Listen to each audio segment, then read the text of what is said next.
Good morning. Our today's topic is Parkinson's disease. अगर हम बात करेंगे ना, ये एक न्यूरोलॉजिकल डिसऑर्डर है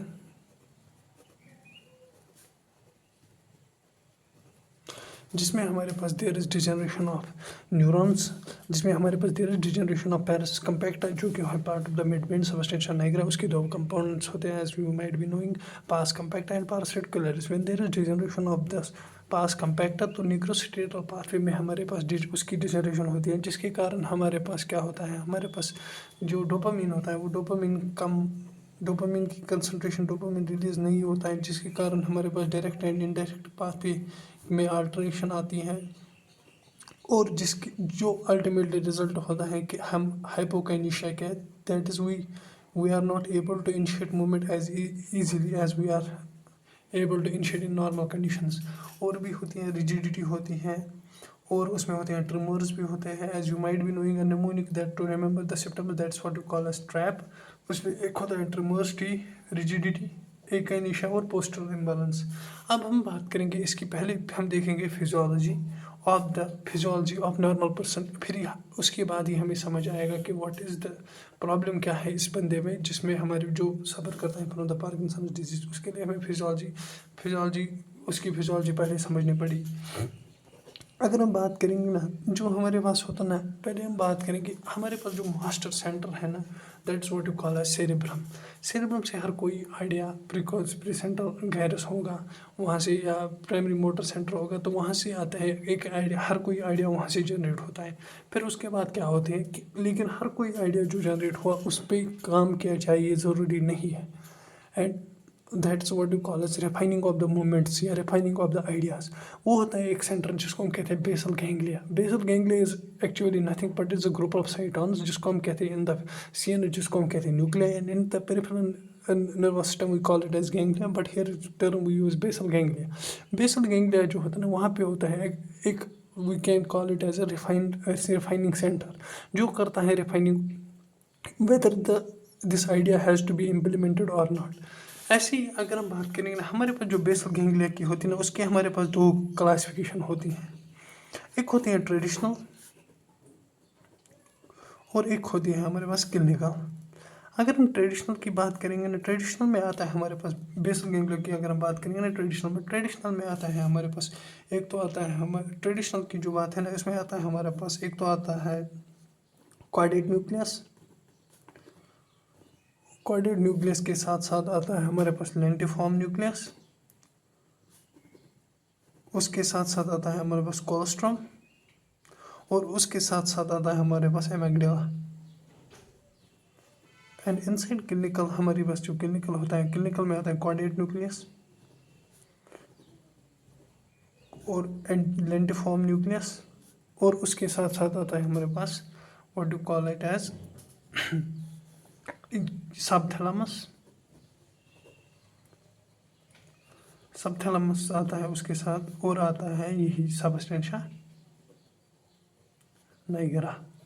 this is the functional component of the basal ganglia. उसके बाद अगर हम बात करेंगे ना बेसल गैंग्लिया की फंक्शनल कंपोनेंट के बारे में, जो है ना, जो फंक्शनल कंपोनेंट है, दैट यू माइट, जो फंक्शनल कंपोनेंट है वो तो हमने पढ़ा है। अब हम बात करेंगे इसकी, अब जो ये है ना, this is what you call as functional component classification of the basal ganglia. उसके बाद आपको पता होगा जो लेंटिफॉर्म न्यूक्लियस है ना, lentiform nucleus has two parts, one we call as putamen and second one we call as globus pallidus। Globus pallidus के भी दो पार्ट्स हैं, globus pallidus internus, globus pallidus externus. उसके बाद अगर हम बात करेंगे ना, starting from the normal physiology of the pathway, let's suppose this is the brain, this is the primary motor centre. Primary motor centre से हमारे पास this, let it be, this is the lentiform nucleus,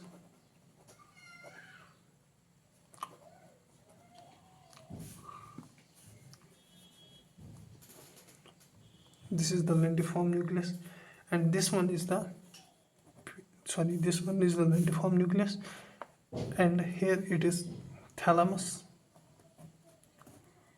as thalamus is a relay center. This constitutes direct pathway. Let's suppose कि मुझे एक idea आया कि मुझे ऐसा करना है. इट इज़ नॉट नेसेसरी कि जो मैंने आइडिया आया वो मैं करूँगा. Like it depends on the certain conditions. Like मैं एक एग्जांपल दूंगा. अगर मैं क्लास में हूँ, मुझे आइडिया आया कि मुझे गेम खेलना है, इसका मतलब ये नहीं कि मैं गेम खेलूँगा, क्योंकि पहले डिपेंड करेगा कि टीचर तो नहीं है सामने, टीचर तो मुझे नहीं देख रहा है. Various things and conditions have to be taken in consideration before executing any movement. That is the thing which is necessary. ऐसा तो नहीं है कि मुझे मतलब जो भी मन होगा, लाइक मुझे लगा मतलब मैं क्लास में हूँ, मैंने सोच लिया कि मुझे क्रिकेट खेलना है, मैं बैट निकालूंगा, बॉल निकालूंगा और क्रिकेट खेलूंगा इनसाइड क्लास. ऐसा तो नहीं है. That's what you call as refinement of the movement, refinement of the ideas. जो बेसल गैंग्लिया है ना, वो वही करता है. वो देखता है कि पोजिशन और क्या है, मतलब is the conditions are favorable to execute this movement or not, or is this idea correct to be executed or not. उसके कारण क्या होता है, लेट सपोज हमारे पास आइडिया आया हमारे पास, तो वो चला जाता है inside this basal ganglia. Idea आया, लेट सपोज कोई भी आइडिया आया, बेसल गैंग्लिया पे चला गया. जो ये फाइबर होता ना, इसको कहते हैं हम थैलामोस्टेरॉइडल पाथवे या फाइबर. न्यूरो फाइबर आया, कॉर्टिकोस्टेरॉइडल, नॉट थैलामो, कॉर्टिकस ऑफ द सेरिब्रम से आया, तो चला गया इनसाइड द लेंटिफॉर्म न्यूक्लियस. इसके दो पार्ट्स होते हैं. प्यूटामिन में चला गया. जब ये प्यूटामिन में चला गया ना, प्यूटामिन में हमारे पास this fibre releases aspartate, glutamate, not aspartate, it is glutamate. As glutamate is an excitatory, glutamate, as you might be knowing, is an excitatory neurotransmitter. Glutamate जो आया, इसने ग्लूटामेट यहाँ से निकलता है एक फाइबर जिसको हम कहते हैं, और एक फाइबर जिसको हम कहते हैं स्टेरॉइडोप्लाइडल फाइबर. स्टेरॉइडोप्लाइडल फाइबर ये चला जाता है, लेकिन इंटरनस में, न कि एक्सटर्नस में. स्टेरॉइडोप्लाइड यहाँ से आया हमारे पास ग्लूटामेट ने इसको स्टिमुलेट किया. Glutamate is a excited neurotransmitter, तो इसका होगा positive effect. But this one striatopallidal fibre is a GABAergic neuron that's release GABA. As GABA you might be knowing is a neurotransmitter which is inhibitory and glutamate is excitatory. यहाँ से और एक fibre निकलता है जिसको हम कहते हैं स्टेरॉइडोथैलामिक fibre.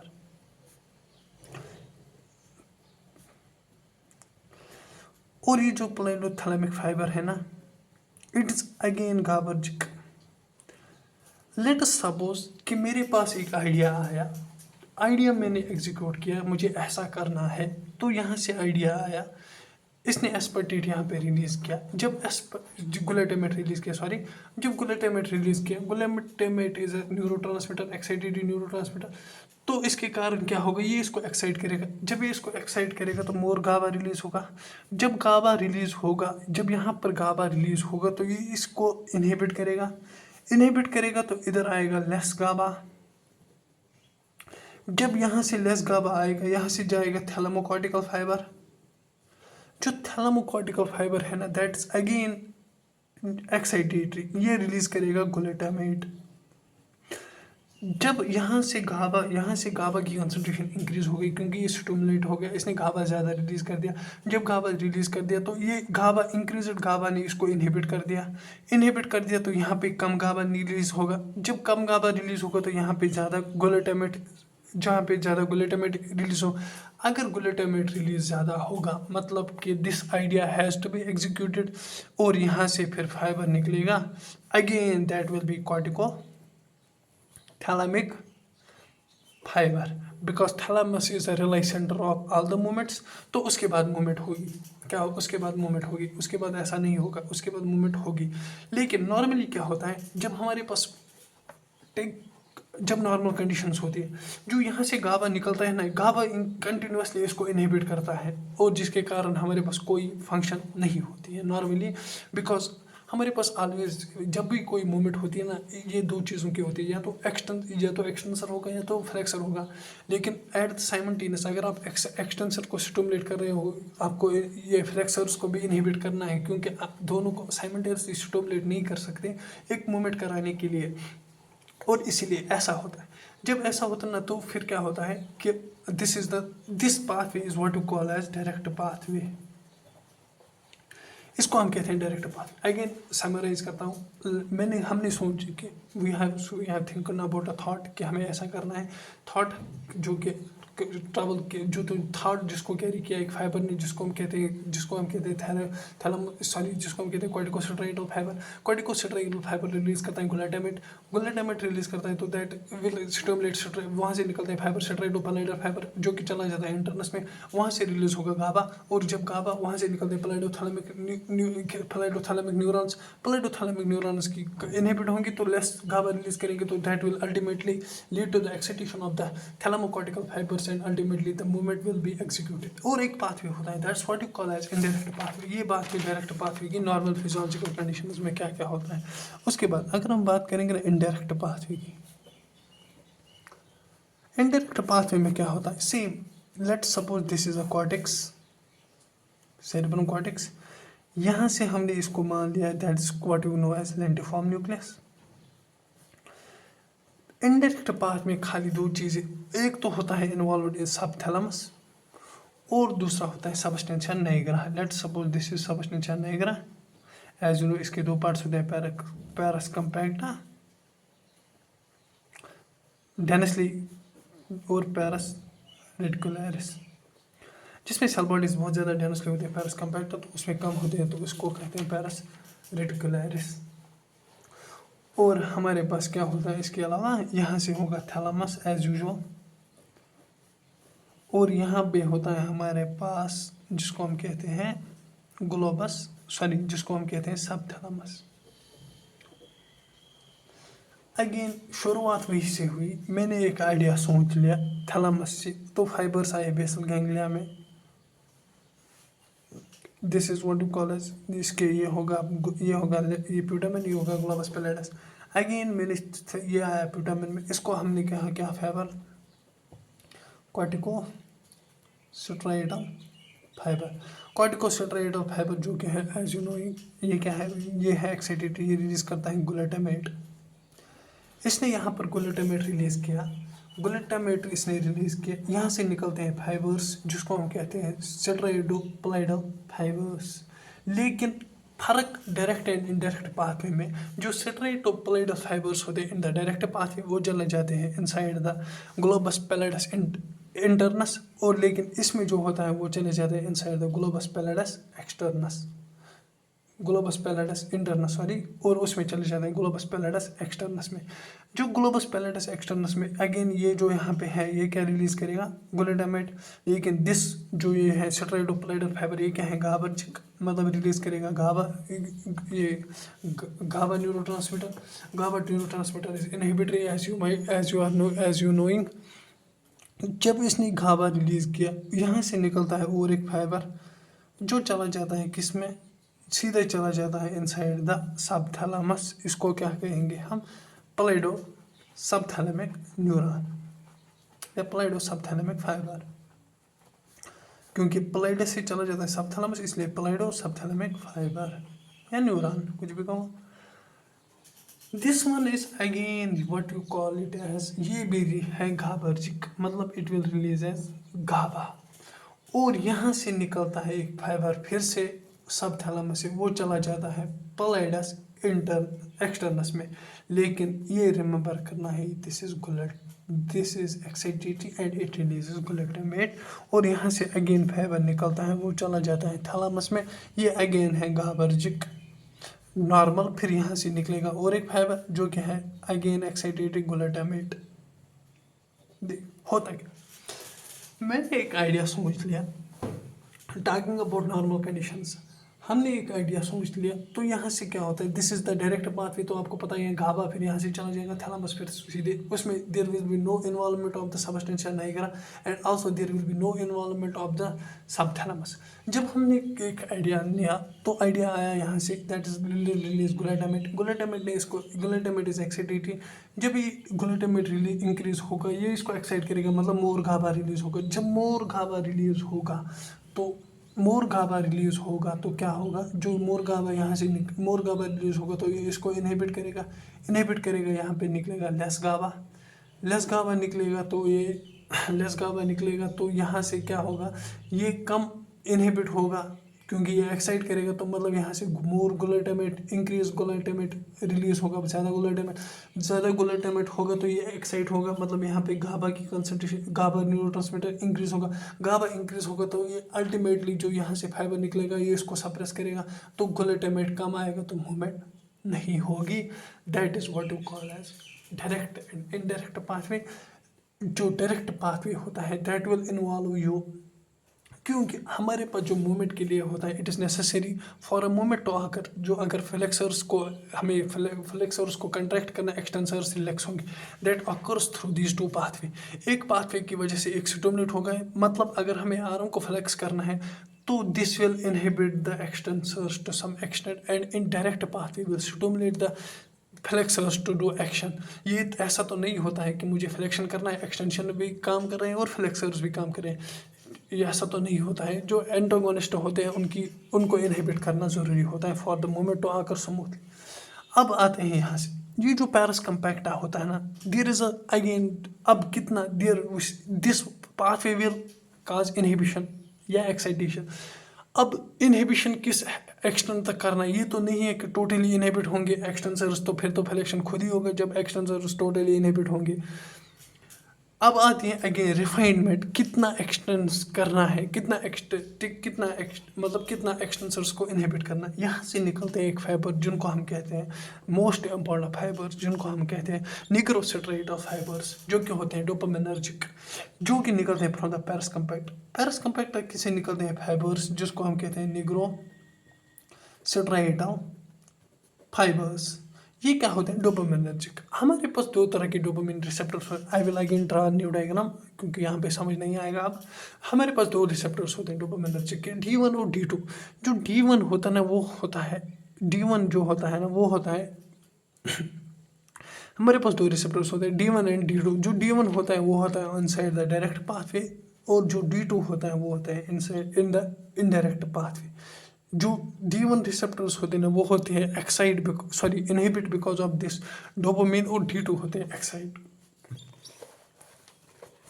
I will draw again a new diagram for you.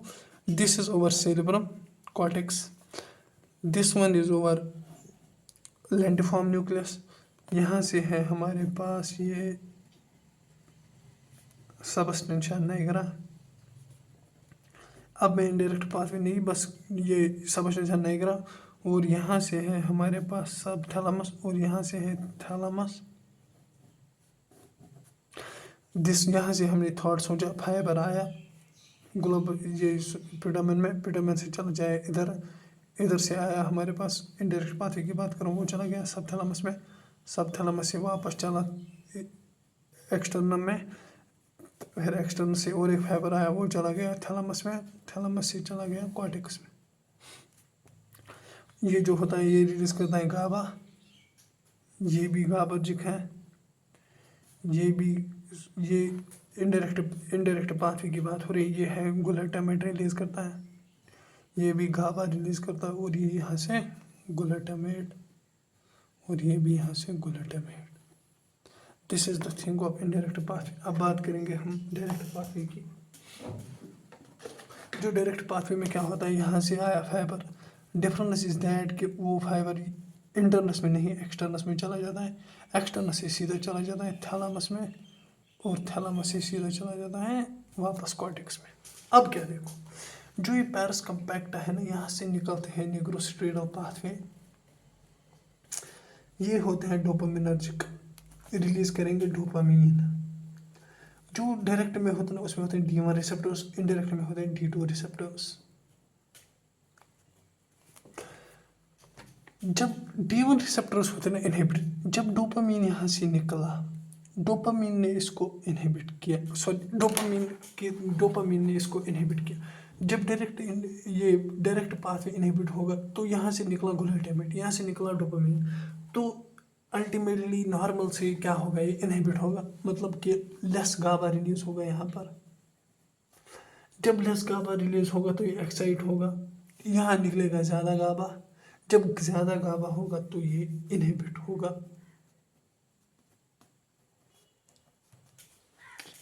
Inhibit होगा तो this will result in inhibition of this fibre. And direct में क्या होता है, इनडायरेक्ट की बात करें, डोपामीन ने इसको यहाँ से जो ये फाइबर थे ना निग्रोस्ट्राइडो ने डोपामीन रिलीज किया, प्लाइडो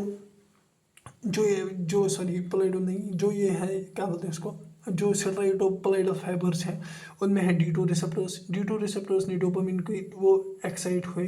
जब वो एक्साइट हुए मतलब कि there will be release of more Gauba here. जब गाबा ज़्यादा इंक्रीज होगा तो ये यहाँ से इसको इनहिबिट करेगा, तो यहाँ गाबा कम आएगा। जब गाबा कम आएगा तो यहाँ से निकलेगा ग्लूटामेट, ज़्यादा निकलेगा, एक्साइट करेगा, और एक्साइट करेगा इसको भी। जब ये एक्साइट करेगा तो इसको क्या होगा, इनहिबिशन होगा। जब इसको एक्साइट करेगा तो यहाँ से क्या निकलेगा, मोर गाबा, सॉरी यहाँ से निकलेगा ग्लूटामेट ज़्यादा, ये इसको स्टिमुलेट करेगा तो यहाँ से गाबा ज़्यादा निकलेगा, तो अल्टीमेटली ये पाथवे भी इनहिबिट होगा। अब यहाँ से आते हैं पार्किंसंस डिसीज़ के बाद। जो ये निग्रोस्ट्राइडल पाथवे है ना, दैट्स अगेन मतलब कि ये करते हैं मेंटेन एक मूवमेंट, मतलब they will stimulate the nigrostriatal pathway, so they will stimulate and inhibit flexors depending on the movement, मतलब रिफाइनमेंट ऑफ द मूवमेंट होती है और ट्यून भी मेंटेन रहता है बस। जब हमारे पास क्या होता है, जब ये फाइबर्स कट हो गए lesion, there is no dopaminergic activity in this, तो डोपामिनर्जिक एक्टिविटी नहीं होगी तो डोपामीन नहीं आएगा तो इनडायरेक्ट पाथवे इनहिबिट नहीं होगा। जब ये इनहिबिट नहीं होगा तो ये यहाँ से क्या होगा, स्टिमुलेट होगा, लेस डोपामीन होगा तो इनडायरेक्ट पाथवे स्टिमुलेट होगा। अब नाउ कम्स द एक्चुअल जो कि होता है मानुस पार्किंसंस डिसीज, जो कि हमारे टॉपिक था। पार्किंसंस में क्या होता है, जो ये यहाँ से निकलते हैं ना फाइबर्स, जो ये फाइबर्स निकलते हैं निग्रोस्ट्राइडल फाइबर्स, उसका इनहिबिशन होता है, मतलब there will be no dopamine या लेस डोपामीन। जब डोपामीन कम होगा ना, हमारे पास D1 एंड D2 रिसेप्टर्स होते हैं। D1 रिसेप्टर्स होते हैं डायरेक्ट पाथवे में और D2 रिसेप्टर्स होते हैं इनडायरेक्ट पाथवे में। D1 होते हैं स्टिमुलेंट और इनडायरेक्ट D2 जो होते हैं वो इनहिबिट होते हैं। अब क्या है, देख लो, जब डोपामीन कम होगा D2 receptors will less inhibit होंगे। जब D2 रिसेप्टर्स यहाँ पर लेस इनहिबिट होंगे तो यहाँ से वो रिलीज क्या करेंगे, मोर गाबा, जो ये स्टेरोइडोप्लाइडल फाइबर्स होते हैं वो मोर गाबा रिलीज करेंगे। जब वो मोर गाबा रिलीज करेंगे ना striatopallidal fibres, they will release more GABA. जो स्टेरोइडोप्लाइडल फाइबर्स यहाँ से मोर गाबा रिलीज करेंगे ना, दैट विल अल्टीमेटली, जब गाबा रिलीज होगा तो जो ये होते हैं pallido subthalamopallidal fibres, they will get inhibited. जब ये इनहिबिट होंगे, जो प्लाइडो सबथैलेमिक फाइबर्स इनहिबिट होंगे, यहाँ से जो सबथैलेमिक से निकलते हैं प्लाइडस की तरफ fibres, they will gate stimulated, मतलब कि वो मोर ग्लूटामेट रिलीज करेंगे, क्योंकि जो इनहिबिटरी पाथवे था उसको वो तो डिक्रीज हो गया। जब यहाँ से मोर ग्लूटामेट पास इंक्रीज होगा, मोर ग्लूटामेट स्टिमुलेट होगा, ये इसको स्टिमुलेट करेगा।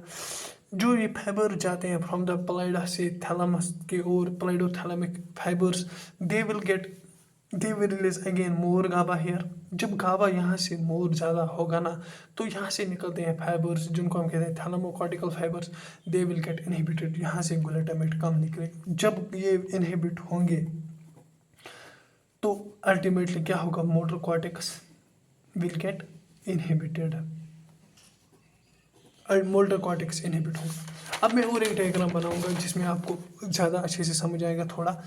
Let's this is again over, ये है हमारे पास cortex, this is over what you call as lentiform nucleus, this is over substantia nigra, this one is over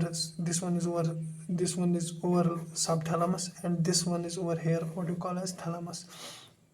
अब मैं बात करूँगा थोड़ा जल्दी से, this is again you might B, जो पता ही होगा आपको वही कौन सा पाथवे है, this one is direct pathway. और इनडायरेक्ट पाथवे यहाँ से हमने सोचने शुरू किया किसी मूवमेंट के बारे में, फिर यहाँ से वो चला गया इंटरनस में, फिर चला गया वो सबथैलेमस में, सबथैलेमस से वापस आगे चला गया, सबथैलेमस से वापस आगे चला इधर, फिर यहाँ से गया इधर, फिर यहाँ से इधर, और यहाँ से निकलते हैं हमारे पास डोपामिनर्जिक, यहाँ से होते हैं D1 रिसेप्टर्स, यहाँ से होते हैं D2 रिसेप्टर्स।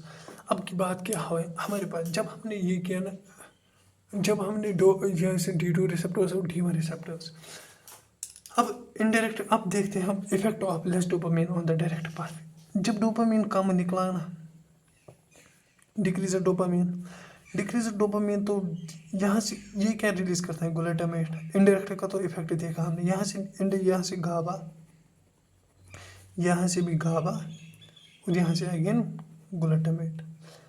जब डोपामिन कम निकला तो D1 as you knowing are excited. जब डोपामिन कम होगा तो ये कम एक्साइट होंगे, तो यहाँ से गाबा कम निकलेगा,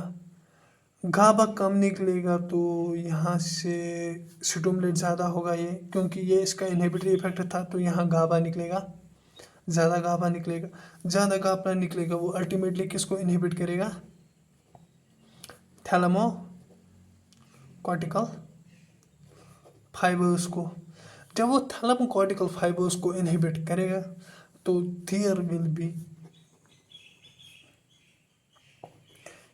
B difficulty to initiate movement, जिसको हम कहते हैं hypokinesia. That is the reason in Parkinson's there is hypokinesia. और जो कॉर्टिकोरेटिकुलर फाइबर्स होते हैं ना, वो भी कम काम करते हैं। कॉर्टिकोरेटिकुलर फाइबर जब कम काम करेंगे तो रेटिकुलर फाइबर ओवर फायर करता है, जिसके कारण होता है इंक्रीज द मसल टोन। क्योंकि कॉर्टिकोरेटिकुलर फाइबर जो होते हैं ना, वो थोड़ा इनहिबिट करते हैं इनको, लेकिन जब वो इनहिबिशन नहीं होगा तो फिर इंक्रीज रेटिकुलर टोन होगा, तो जिसके कारण होगी हमारे पास increase muscle tone. And this was all about the Parkinson's pathophysiology. होता क्या है, I hope you have understood this, and like, share and subscribe. Thank you.